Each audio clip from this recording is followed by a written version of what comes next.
Hello, bonjour. Aujourd'hui, on va parler des rois ou des futurs rois qui sont en couple avec de belles reines et des belles reines qui, d'après certains, les domineraient. On a toujours parlé de l'importance du roi et du fait qu'il doit marcher avant sa reine. Et si c'est une marque de respect pour lui et d'importance, en privé, c'est tout autre chose. Donc, il y a des couples comme ça qui, devant le monde, paraissent égaux, mais en fait, dans le privé, c'est tout le contraire. Par exemple, on a le couple Felipe d'Espagne et la reine Laetitia. Il se dit dans les couloirs du palais que c'est la reine Laetitia qui porte le pantalon. Elle porte tellement bien le pantalon qu'elle a évincé la reine Sofia, elle a banni les sœurs du roi, et celui-ci regarde et accepte tout simplement. En même temps, dans un couple, que peut-on bien faire d'autre que de suivre son compagnon ou sa compagne?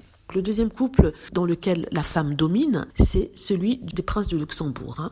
Le duc du Luxembourg, le duc Henri et sa femme, la duchesse Maria Teresa. On nous dit en fait que c'est Maria Teresa qui porte la culotte, elle a un très fort caractère, lui il est plutôt retiré, qu'elle est d'une main de fer le palais, en tout cas quand elle pouvait à l'époque, ce qui a quand même fait grincer des dents et ce qui lui a valu les critiques notamment des personnes de sa maison, c'est-à-dire les personnes qui dirigent son palais. Donc une autre personne qui serait sous la coupe de sa femme, on parle du prince ou futur roi du Danemark, le prince Frédéric et sa femme Marie l'Australienne, la future reine australienne.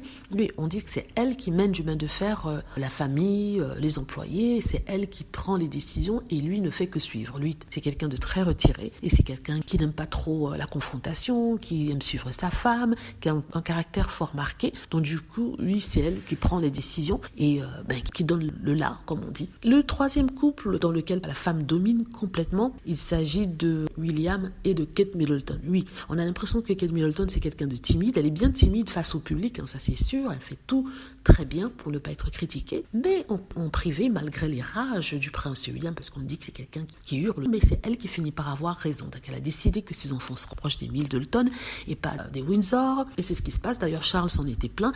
Ils vont passer les week-ends et les jours de fête chez la famille Middleton. Et les enfants sont gardés par la famille Middleton. Et c'est vraiment la mère Carol Middleton qui donne la note, qui donne le là dans le couple, et le prince William suit. C'est vrai, on nous dit qu'il a des accès de rage quand il n'est pas content, mais on dit qu'elle a la répartie. Il y a des séances de cris à Hamner Hall. Donc ça, c'est ce qui se dit. Est-ce que c'est vrai? Je ne sais pas, mais on a bien fait remarquer qu'elle tenait la baguette à la maison, elle portait la culotte, même si devant les caméras, elle le laisse passer devant. C'est une personne de caractère, c'est ce qu'ils disent. Donc voilà, ce sont des couples comme ça dans lesquels les maris laissent les femmes diriger et ça ne les dérange pas parce que premièrement, soit ils sont indolents, ils sont passifs, ça ne les dérange pas, ils aiment bien ce genre de femmes, c'est pour ça qu'ils les ont choisis et il n'y a pas de mal à ça. Si le couple est heureux, pourquoi pas? Dites-moi ce que vous en pensez, j'espère que vous avez aimé la vidéo, n'hésitez pas à cliquer sur like si c'est le cas, à vous abonner pour plus de vidéos et à cliquer sur la petite cloche afin d'être averti lorsque je poste une nouvelle vidéo. Merci.